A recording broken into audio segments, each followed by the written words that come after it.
Where Are They Now? Featuring the contestants in the 2008 Home Run Derby. Justin Morneau, the winner of the contest. You can now find him as a part of the Minnesota Twins broadcast team, and the guy just hosted his 5th annual ice fishing contest up in Minnesota. How much fish did he catch? I don't know, he just hosted the contest. Josh Hamilton, who stole the show in this derby but did not win. Sadly, he's had a couple run-ins with the law over the last few years, but he was found making an appearance at the 2024 All-Star Week. Aside from that, you haven't heard that much from him. Do you think this was the greatest home run derby performance of all time? Yes, because the format was different back then. Given he only had 10 outs, 100%. Lance Berkman, guy's gotten himself into coaching nowadays. He was the head baseball coach at Houston Christian. A few months ago, stepped away from that role. Now he's coaching back at his alma mater in Rice. So the guy's pretty much Houston, Texas made. Man, Rice used to be really good at baseball. Do we think he could get them back up to where they need to go? It'll be interesting. The greatest players don't always make the greatest coaches. Not to say Lance Berkman can't, but it's not a 1-to-1 ratio. Ryan Braun was also in this home run derby. Over the last year, he's been put into the Brewers Walk of Fame, one of the highest honors any Milwaukee Brewer can get. And he's also been pretty involved with helping the relief of California wildfires, which is pretty cool. The 5th of 8 guys in this contest, Dan Uggla. I'm going to be honest, if anybody knows what Dan Uggla's up to, let us know, because that guy seems to be pretty much off the grid.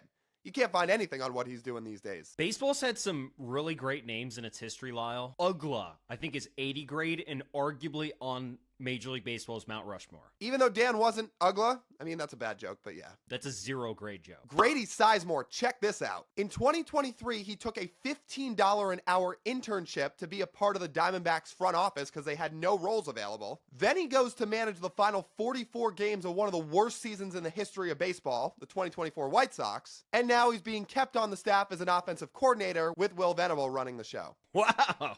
How many baseball players do we think have ever taken a $15 an hour internship post-career? Post-career is a good one. In career, I would say a lot. Post, man, especially for someone like Grady Sizemore, who is an all-star caliber player, it's less than 1%. Then you have Chase Utley, who is still busy living rent-free in the heads of the New York Mets. Jose Reyes admitted just last week that when those two would play up against each other, they would never even say hey, and clearly Reyes still has gripes about it because he went on TV and aired it all out recently. And by the way, about 5 years ago, somebody got Chase Utley on camera saying, yes, in fact, I do hate the New York Mets.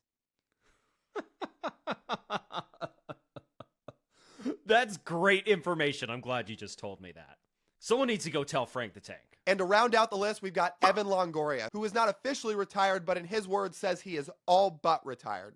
And if that's the case, that wraps up a 16-year career for him that was pretty awesome. And he's going to have a title that not many other guys can acquire. I think he's the greatest Tampa Bay Ray ever, no? 100%. How many other people could say that? I think only 29 others.